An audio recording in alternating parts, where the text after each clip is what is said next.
오늘 말씀은 부활하신 예수님의 말씀입니다. 우리 기도하고 시작하겠습니다.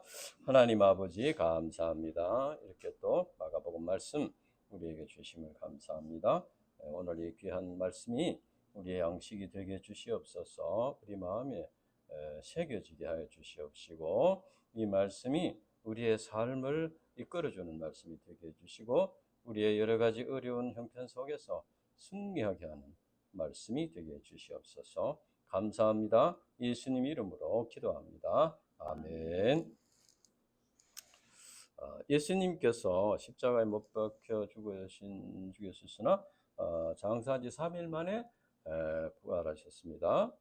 그리고 예수님은 자신의 부활을 믿지 못하는 제자들에게 나타나셔서 그들을 책망하시고 세계 선교 사명을 주시고 하나님 나라로 성천하셨습니다.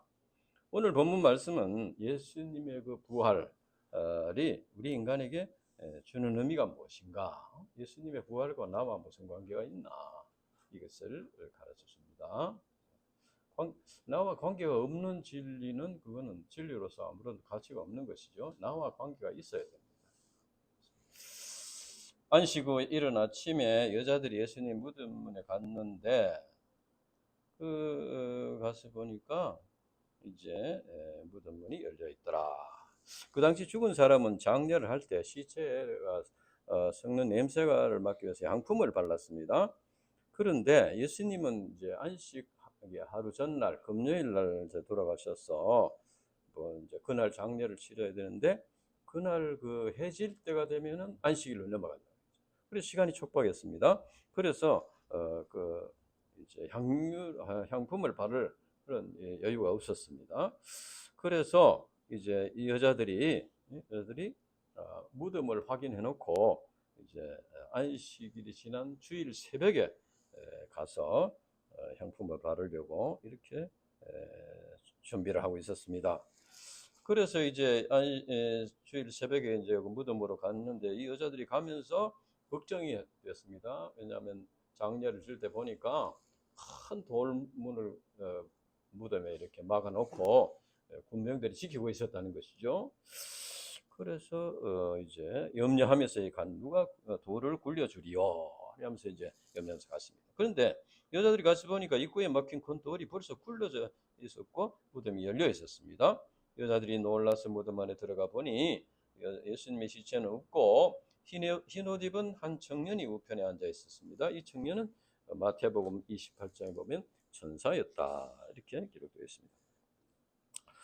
그때 천사가 여자들에게 소식을 전해주는데 6절에서 7절, 8절 이렇게 보면은 이제 놀라지 말라, 너희가 십자가에 못 박히신 나사렛 예수를 찾는구나. 그가 살아나셨고 여기 계시지 아니하니라, 보라 그를 두었던 곳이니라, 이렇게 했습니다. 이제 나중에 종교 지도자들은 제자들이 예수님의 시체를 훔쳐가고 이제 부활을 주장한다, 이렇게 헛소문을 퍼뜨렸습니다. 그러나 여자들이 염려했던 만큼 그 입구에 큰 돌이었고 군병들이 지키고 있는 상황이기 때문에 시체를 훔쳐간다는 것은 불가능한 일입니다. 그래서 무덤 문이 열려 있고 무덤이 비어 있다는 것은 예수님의 부활을 입증하는 것이다 하는 것이죠. 예수님의 십자가에서 죽으시기 전에 이미 제자들에게 부활하신 후에 갈릴리에서 다시 만날 것이다, 이렇게 말씀하셨습니다. 너희에게 말씀하신 대로 천사가 말씀하십니다. 천사는 여자들에게 예수님의 말씀을 상기시켜 주셨습니다. 갈릴리에서 예수님을 만나게 될 것이다. 그러니까 이 상기시켜 주셨다는 것은 여자들이 이 말씀을 기억하고 있었으면 좋았을 것이다, 그런 뜻이죠. 말씀을 기억하고 있었으면은 이렇게 놀라지도 않고, 왜? 예수님이 부활하셔가지고 나중에 갈릴리에서 만날 것이다 하는 말씀을 믿고 있었다면은 뭐 놀랄 일도 아니고 그런 것이죠. 이제 예수님은 말씀하신 대로 이제 장차 이 세상에 다시 오셔서 세상을 심판하신다는 말씀이 성경에 여러 군데 기록되어 있습니다. 우리가 이 말씀을 믿어야 한다는 것입니다. 또 우리가 이 말씀을 믿으면 예수님의 재림과 심판과 구원의 완성을 믿을 수가 있습니다. 그러니까 우리가 이제 그 앞으로 있을 예수님의 재림과 심판과 구원의 완성과 우리가 하나님 나라에 가는 그것을 염두에 두고 그것을 바라보면서 현재의 삶을 사는 그것이 올바른 신앙생활이에요. 기독교 신앙은 이제 성경 말씀, 예수님의 말씀을 믿는 것으로부터 시작된다. 우리가 참 믿지 않고 생활하는 말씀이 너무 많습니다. 우리가 이 말씀을 믿고 살아야 된다. 믿고 살아야 된다. 그러나 여자들은 이제 예수님의 부활시에서 듣고 몹시 놀랐습니다. 놀라가지고 도망갔다고 했습니다. 아마 여자들은 예수님의 부활을 전혀 예상하지 못했던 것 같습니다. 이는 그들이 아직도 부활신앙을 갖지 못했다는 것을 의미합니다. 그러나 나중에 이제 정신을 차리고 나서 제자들에게 달려가서 예수님의 부활을 증언했습니다. 이제 9절부터 보면은 부활하신 예수님께서 이제 제자들에게 나타나기를 시작하는데 제가 가장 먼저 이제 7 귀신 들렸다가 나음을 받은 막달라 마리아에게 보이셨다 했습니다. 막달라 마리아는 예수님의 시체가 없으신 것을 보고 무덤을 떠나지 못하고 다른 여자들이 돌아간 후에도 계속 무덤 주위에 서성거리고 있었던 것 같습니다. 그러니까 부활하신 예수님께서 이런 막달라 마리아에게 먼저 나타나셨습니다. 막달라 마리아는 부활하신 예수님을 만난 후에 너무나 기뻐서 예수님의 부활 소식을 알리기 위해 제자들에게 달려갔습니다. 그런데 제자들은 그때 슬퍼하며 울고 있었다. 이것은 참 우리에게 여러 가지를 가르쳐주는 말씀입니다. 제자들이 슬퍼하며 울고 있었다는 겁니다. 그들은 예수님의 부활 소식을 듣고도 믿지 않았습니다.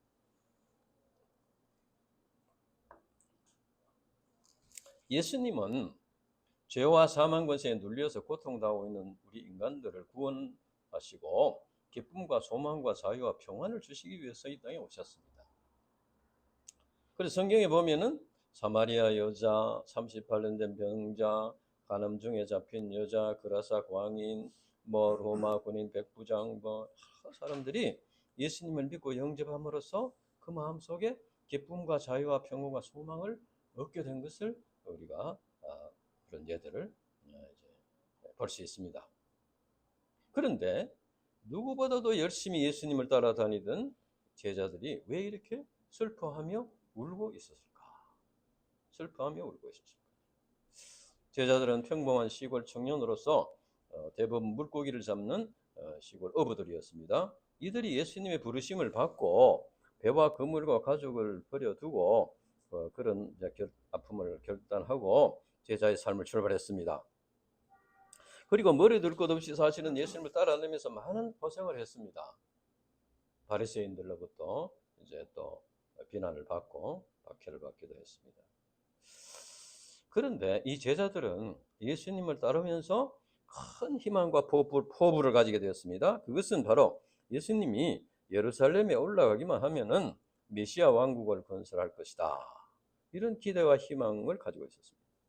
그렇게 되면 자기들도 이제 메시아 왕국에서 이제 높은 자리를 차지해서 그동안 가난한 약소 민족의 한을 풀고 새로운 삶을 살게 될 것이다. 인생 역전이 일어나게 될 것이다. 기대를 하고 있었습니다. 그러나 예수님께서 십자가에 달려 처형당하는 것을 보면서 그들의 꿈은 산산조각이 나고 말았습니다.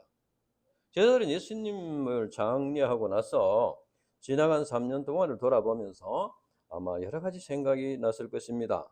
무엇 때문에 배와 그물을 버리고 가족을 남겨두고 주님을 따랐던가? 앞으로 우리의 삶은 어떻게 될 것인가? 그래서 실제로 베드로와 7 제자들이 갈릴리에 물고기 잡으러 가기도 했습니다. 그래서 제자들은 슬픔에 빠져서 울고 있었습니다. 여기서 우리는 예수님을 따르는 목적과 방향이 잘못될 경우에 슬퍼하며 울게 된다는 것을 알 수 있습니다. 제자들이 배와 그물을 버리고 예수님을 따르기는 했지만 그 목적과 방향이 지상 메시아 왕국에 있었다는 것입니다. 즉 그들은 이 세상에서 잘 먹고 잘 사는데 예수님을 따르는 목적이 있었다 하는 것입니다. 예수님께서는 제자들에게 자신의 죽음과 부활을 통하여 그들의 영혼을 구원하고 하나님 나라로 인도한다는, 그래서 이제 십자가에 죽으시고 부활해서 하나님 나라에 갔다가 너희들의 있을 곳을 예비해 놓고 다시 와서 너희들을 데려가겠다 말씀을 하셨습니다. 그래서 제자들이 평소에 예수님께서 가르쳐 주신 진리를 믿고 하나님 나라의 소망을 바라보았다면 어떻게 됐을까요? 예수님이 십자가에 죽었을 때 어떻게 했을까요? 아마 그들은 도망가지 않았을 것입니다. 그리고 십자가를 지고 가시는 예수님을 따라갔을 것입니다. 그리고 두려워하거나 슬퍼하거나 절망하거나 이렇게 하지 않았을 것입니다. 왜? 3일 뒤에 살아나니까. 3일 뒤에 예수님이 살아난다고 몇 번이나 얘기했습니다. 그걸 믿었다면 울지도 않고 슬퍼하지도 않고 두려워하지도 않고,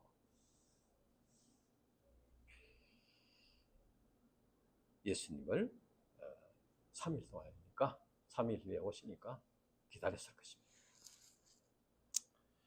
이제 그러니까 예수님께서 가르쳐 주시는 진리 자체를 올바로 깨닫는 것이 얼마나 중요한가 하는 것을 여기서 가르쳐 줍니다. 요한복음 6장에 보면은 우리가 잘 아는 오병이어로 5,000명을 먹이신 사건이 있는데, 그 이후에 많은 무리들이 예수님을 따르는 내용이 나옵니다. 무리들이 이튿날에도 예수님을 찾아왔습니다. 그런데 그 성경에 자세히 보면은 그 전날 배가 한 척밖에 없었는데 제자들만 배를 타고 가는 것을 보았습니다. 자세히도 보았죠, 이 무리들이. 그래서 예수님은 아직도 거기 계시는구나 이렇게 생각했습니다. 그래서 열심히 찾아갔는데 만나지 못했습니다. 그래서 그들은 배를 타고 가버나움으로 가서 예수님을 만났습니다. 이들의 이 모습, 이들이 예수님을 찾고 예수님을 따르는 모습은 너무나 적극적이고 아주 참 충성스럽기까지 합니다. 예수님은 그들에게 영생하도록 있는 양식, 생명의 떡, 참떡, 생명의 떡에 대해서 말씀하셨습니다. 그러자 그들은 말씀이 참 너무 어렵다 이렇게 해서 그만 다 떠나고 말았습니다. 예수님을 찾아올 때는 열심히 찾아왔는데 다 떠나고 말았습니다. 왜냐하면은 예수님을 따르는 그 목적이 어제같이 떡을 줄 것을 기다리고 떡을 먹는 데 그 목적이 있었는데, 예수님은 떡을 주시지 않고 계속 알아들을 수 없는 그런 생명의 떡, 영생하도록 있는 양식, 참떡 이런 말씀을 하시니까 깨달을 수가 없었다는 것입니다. 이들이 떡을 얻고자 하는 그 열정으로 생명의 양식, 생명의 떡을 알고자 했다면, 예수님의 말씀이 무슨 뜻일까? 그 뜻을 알고자 하고 깨닫고자 하고 했다면 어떻게 했겠습니까? 하루 종일 해도 못 들었으면 그 저녁에 예수님 수소회까지 찾아가서 예수님, 낮에 한 그 말씀이 도저히 깨달아지지 않습니다. 다시 설명을 좀 해주세요. 만약 이렇게 했다면 예수님께서 크게 기뻐하시고 아마 밤을 새워서라도 그 복음 진리를 가르쳐 주시고 그 무리들을 위해서 기도해 주시고 그렇게 했을 것입니다. 그리고 그렇게 했다면, 이건 내 생각인데, 그렇게 했다면 밤늦게까지 저녁도 못 먹고 배도 고프고 하니까 아마 떡을 만들어 주시지 않았을까. 이건 내 생각입니다만은 그렇게 했을 것 같아요. 이상의 제자들의 모습은, 무리들의 모습은 우리가 어떤 신앙과 삶의 목적을 가지고 주님을 믿고 따라야 하는가 하는 것을 가르쳐 줍니다. 즉 몸이 주님을 따른다고 되는 것이 아니고, 몸이 교회 안에 들어온다고 되는 것이 아니고, 어떤 목적과 삶의 방향을 가지고 주님을 따르느냐. 다시 말하면 주님께서 원하시는 그 목적과 삶의 방향을 가지고 따르느냐. 주님께서 원하시는 목적과 방향을 가지고 교회에 나오느냐 하는 이것이 중요한 것입니다. 물론 처음에는 다 이렇게까지 다 깨닫고 따를 수는 없지만은, 그러나 끝까지 이제 잘못된 방향으로 계속하게 되면 제대로 같이 슬퍼하고 울 수밖에 없다는 겁니다. 그래서 우리가 시간이 지나면서 예수님께서 우리에게 주고자 하는 건 뭔가, 예수님께서 우리에게 원하시는 게 뭔가, 주고자 하시는 것이 무엇인가, 그것을 이제 깨달아야 되는. 그러기 위해서 우리가 성경을 공부하고 이렇게 하는 것입니다. 그러면 그 후에 부활하신 예수님이 이제 또 누구에게 나타나셨나? 12절에 14절 쭉 보면은 제자 중에 두 사람이 시리에 빠져서 고향인 엠마오로 내려가고 있었는데 그 중에 한 사람이 걸러바였다 했습니다. 예수님은 처음에 이들에게 예수님 모습으로 나타나지 않고 다른 사람의 모습으로 나타났습니다. 그들이 못 깨달았습니다. 못 깨달았는데 쭉 동행하면서 계속 이제 말씀을 풀어주셨습니다. 그러니까 그들이 눈이 떠져가지고 영에 떠져가지고 예수님을 알아보게 되었습니다. 알아보자마자 예수님은 이제 사라지셨는데 이들이 부활하신 예수님을 만난 후에 즉시 예루살렘으로 돌아가서 제자들에게 예수님의 부활 소식을 전해 주었습니다. 그러나 반복해서 부활하신 예수님을 만난 증인들이 예수님의 부활 소식을 전해 주었지만 그들은 계속 믿지 않았습니다. 이것을 볼 때 우리 인간이 믿음을 갖는 것이 얼마나 어려운가 하는 것을 알 수 있습니다. 그 당시 직접 예수님을 만난 사람들이 전해주어도 믿지 못했는데 오늘날은 직접 만나지도 않은 분들이 전해주는 것을 듣고 믿는 것이 쉽지 않다는 것입니다. 복음 전파자들이 복음을 전해주기는 해도 믿도록 해줄 수는 없습니다. 믿는 것은 자기가 믿어야 되는 거예요. 그래서 예수님께서 의심하는 도마에게 너는 나를 본 거로 믿느냐 보지 못하고 믿는 자가 복되도다 했습니다. 히브리서 11장 1절에 보면 믿음은 바라는 것들의 실상이요 보지 못하는 것들의 증거니 선진들이 이로써 증거를 얻었느니라. 보지 않는 것은 이제 보지 않는 것을 믿음으로써 증거를 얻는 것이 참된 믿음이다. 그런 말이에요. 그 당시 제자들이 음식을 먹고 있었는데 부활하신 예수님께서 나타나셨습니다. 예수님은 그들의 인간적인 허물과 약점을 책망하지 않았습니다. 제자들한테 얘들아 너희들을 왜 십자가 지고 가는데 내 혼자 지게 놔두고 다 도망갔냐? 이렇게 책망하지 않았습니다. 또 세 번이나 부인한 베드로에게 너 그 수제자라는 사람이 그렇게 의리가 없냐? 이렇게 책망하지도 않았습니다. 예수님께서 제자들에게 믿음이 없는 것과 마음이 완악한 것을 책망했습니다. 믿음이 없는 것과 마음이 완악한 것. 그러니까 믿음이 없는 것과 마음이 완악한 것 똑같다는 것이죠. 이것은 곧 예수님이 살아나신 것을 본 자들의 증언을 거부하고 믿지 않고 한 것을 책망하셨다는 말입니다. 이것을 바꾸어 말하면 예수님께서 우리에게 원하시는 것은 무엇이냐? 믿기를 원하신다는 겁니다. 믿음을 갖기를 원하신다. 믿음을 갖는 것을 기뻐하시고 칭찬하시고 축복하신다는 겁니다. 오늘날에도 예수님은 우리의 그 믿음 없는 것과 마음이 완악한 것을 책망하십니다. 그래서 우리는 예수님의 말씀, 예수님에 대한 증언을 믿고 영접해야 하는 것입니다. 그럼 예수님의 부활이 우리 인간들에게 어떤 의미가 있는가? 첫째는 예수님이 부활하심으로써 구원의 역사가 완성되었다는 겁니다. 죽음은 죄의 결과입니다. 그래서 예수님이 죽음으로써 끝났다면은 예수님이 역시도 사망 권세 아래 있는 분이고 사망 권세 아래 있다는 것은 죄인이다 하는 것입니다. 그래서 사망 권세를 이기지 못한 죄인이 다른 사람을 죄와 사망에서 구원할 그리스도가 될 수 없다는 것입니다. 그러나 예수님은 죽은 자 가운데서 부활하심으로써 사망 권세를 이기셨습니다. 예수님께서 사망 권세를 이겼다는 것은 예수님이 죄가 없는 분이다 하는 것을 나타내 주는 것이 되는 것입니다. 그러니까 죄가 없으니까 예수님에게 우리 인간들의 죄를 대신 짊어지고 십자가에 죽으셨다는 겁니다. 예수님이 자기 본인의 죄가 있었다면은 그것도 무거워서 다 질 수가 없는데 뭐 인간들의 죄를 대신 질 수가 없는 것입니다. 그래서 예수님께서 부활하심으로써 구원의 역사가 완성되었다. 그래서 우리 인간들이 십자가에서 우리 죄를 짊어지고 그것은 예수님을 믿어야 할 뿐 아니라 죽은 자 가운데서 3일 만에 부활하신 예수님을 믿어야 구원을 받을 수 있다. 예수님의 부활을 믿지 않으면 온전한 죄사함도 없고 구원도 없다는 것입니다. 그래서 예수님의 부활을 믿는 이 부활 신앙이 있어야만 온전한 크리스찬이다 할 수 있습니다. 두 번째는, 첫째는 예수님의 부활하심으로써 구원의 역사가 완성되었고, 두 번째는 예수님의 부활은 최후의 승리가 하나님의 의에 있다 하는 것을 나타내 줍니다. 그 당시 종교 지도자들은 시기심 때문에 예수님을 고소했습니다. 또 빌라도는 예수님에게 십자가에 못 박을 만한 죄가 없다는 것을 알았지만은 자기의 현실적인 유익 때문에 십자가에 못 박도록 이렇게 내어주고 말았습니다. 그리고 사람들은 십자가 아래서 남을 구원하기 전에 너 자신을 구원하라고 하면서 예수님을 조롱했습니다. 이것은 사탄 마귀의 비웃음입니다. 이처럼 그 당시 진리가 패배하고 어둠의 세력이 이제 세상을 지배하는 것 같이 보였습니다. 즉 예수님이 십자가에서 죽으실 때에 마치 악이 이기는 같이 보였다는 겁니다.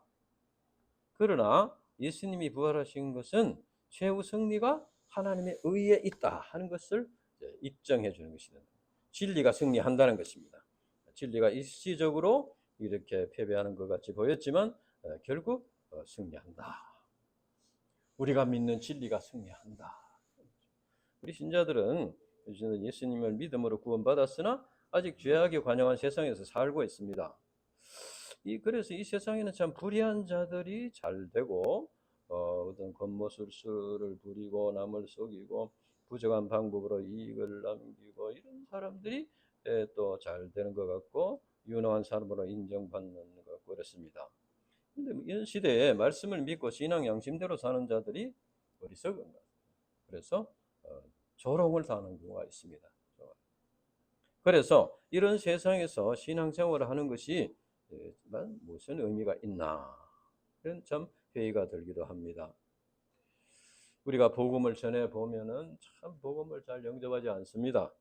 그래가지고 이제 하다 보면은 참 복음의 능력이 정말 있나 그런 참 의심이 들기도 합니다. 신앙생활을 하더라도 그저 적당히 이제 타협을 하면서 이렇게 하는 것이 그래서 실성을 챙기고 이렇게 하는 것이 지혜로운 같이 생각되기도 합니다.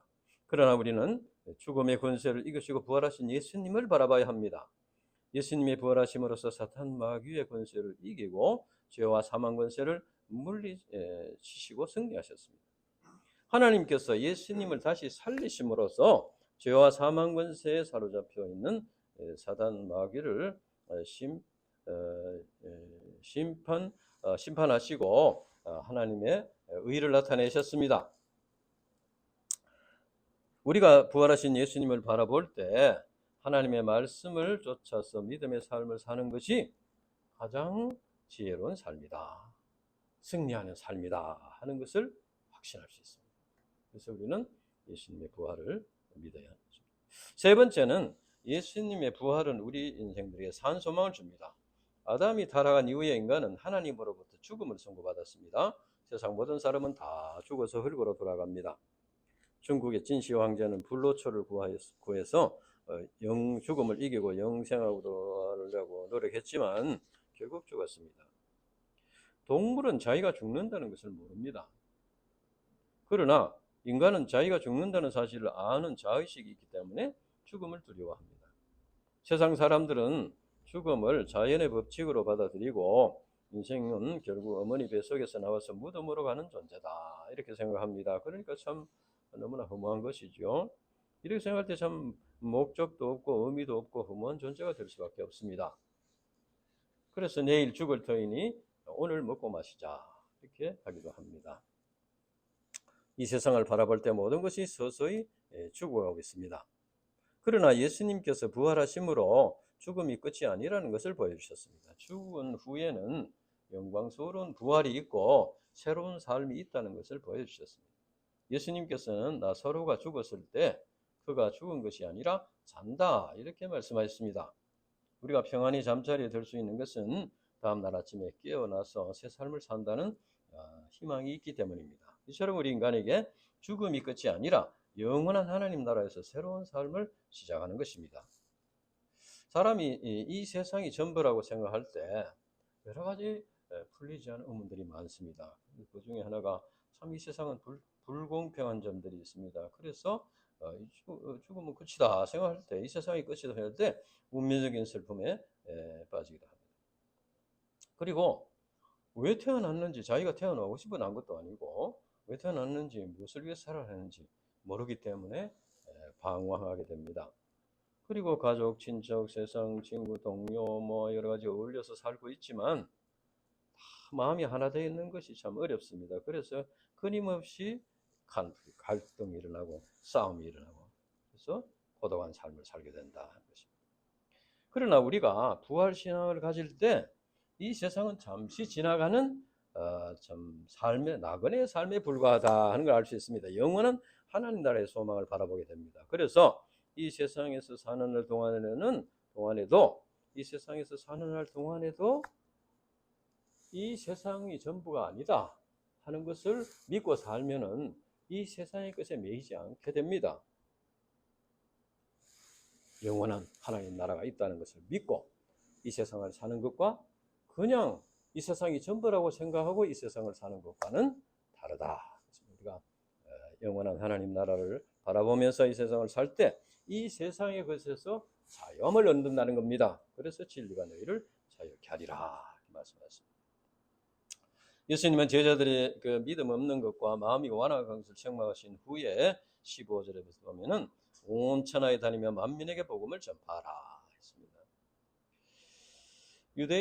제자들은 전부 유대인들입니다. 그래서 이방인들을 멸시하고 이스라엘의 회복만을 꿈꾸고 있었습니다. 그러나 예수님께서는 이들에게 편협한 민족주의를 벗어나서 온 천하에 다니며 만민에게 복음을 전파하라 하는 사명을 주셨습니다.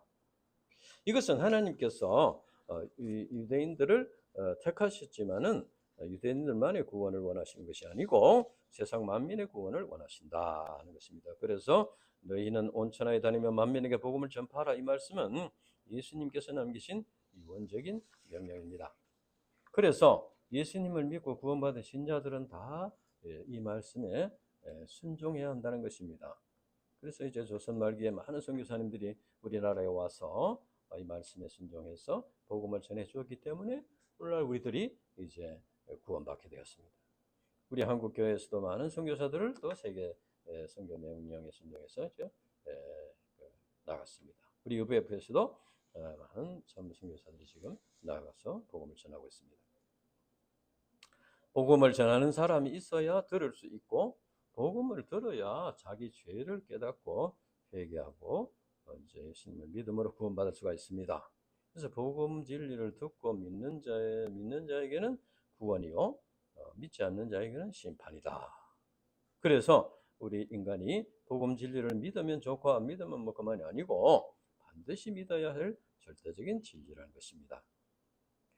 우리가 하나님과 바른 관계를 맺고 하나님 나라의 소망을 하나님 나라를 소유하는 하나님과 바른 관계를 맺고 하나님 나라를 소유하는 것은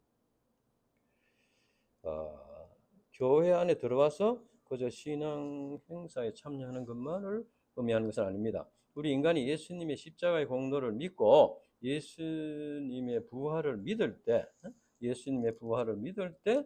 구원받고 하나님과 바른 관계성을 맺을 수 있습니다. 그리고 우리가 예수님의 십자가의 복음을 믿고 이제 부활을 믿을 때 하나님 나라를 소유하게 됩니다. 그러니까 우리가 이 세상에 살지만 우리 마음속에 하나님 나라를 소유하고 사느냐, 하나님 나라의 가치관을 가지고 사느냐, 또 하나님 나라를 바라보며 사느냐, 아니면 이 세상밖에 없다고 생각하느냐에 따라서 그 삶이 크게 달라진다는 것입니다.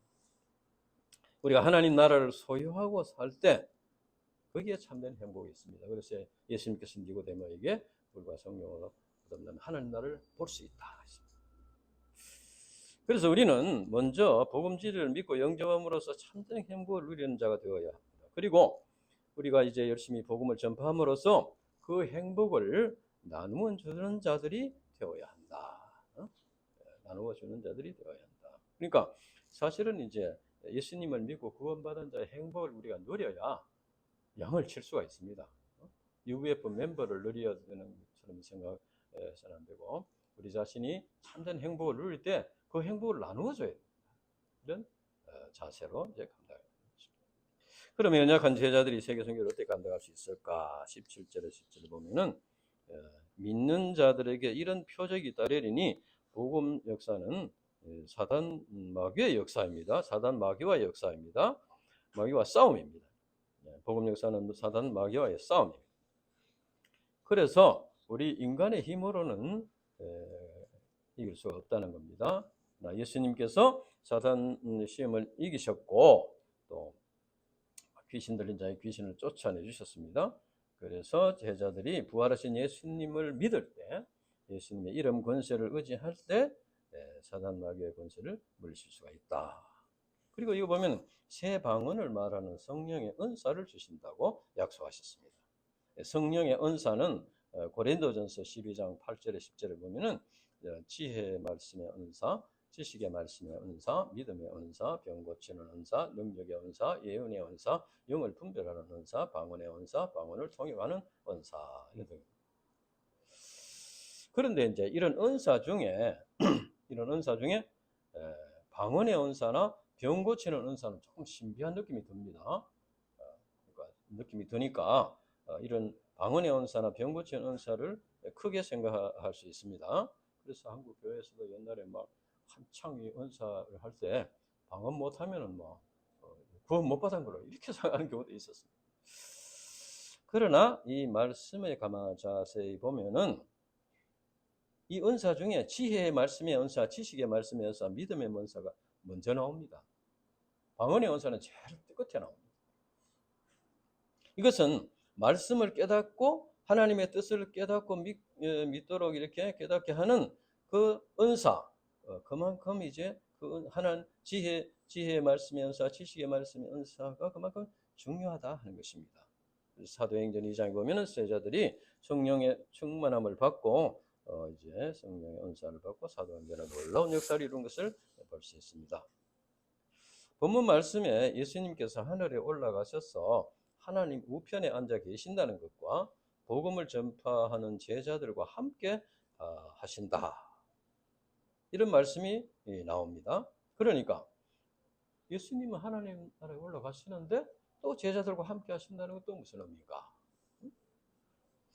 이것은 예수님께서 하나님 우편에 계시면서 제자들과 함께 하시며 도와주신다는 의미입니다. 로마서 8장 34절에 보면은 누가 우리를 정죄하리요? 죽으실 뿐 아니라 다시 살아나신 이는 그리스도 예수시니 그는 하나님 우편에 계신 자요 우리를 위하여 간구하시느니라. 예수님께서 하나님 우편에 계시면서 우리를 위하여 간구하신다는 겁니다. 예수님은 우리를 정확하게 압니다. 그러니까 우리 사람들은 이제 서로를 정확하게 잘 모르는 경우도 있기 때문에 기도를 해도 좀 부정하게 되지만 예수님은 우리를 다 정확하게 아시기 때문에 우리를 위하여 정확하게 기도하시는 겁니다. 그리고 부활하신 예수님께서 성천하셔서 하나님 우편에 앉아 계신다는 것은 무슨 말이냐? 그 의미는 지금도 살아 계신다는 의미입니다. 그리고 장차 다시 오신다는 근거가 되는 것입니다. 그래서 장차 반드시 재림하셔서 이 세상을 심판하시고 우리들을 천국으로 인도하실 것입니다. 그래서 우리 신자들은 예수님께서 부활하실 뿐 아니라 성천하셔서 하나님 우편에 계신 것을 믿어야 합니다. 제자들은 예수님의 부활을 체험하고 부활신앙을 갖게 된 후에 놀랍게 변화되었습니다. 부활신앙을 가진 사도들은 비파 가운데서도 두려워하지 않고 하나님 나라를 바라보며 충성스럽게 복음 전파의 사명을 감당했습니다. 우리는 주님께서 우리를 구원하시고 우리에게 사명을 부르시고 우리를 부르심의 사명을 주시면서 능력도 주셨다. 성령의 은사와 능력도 주셨다는 것을 믿어야 합니다.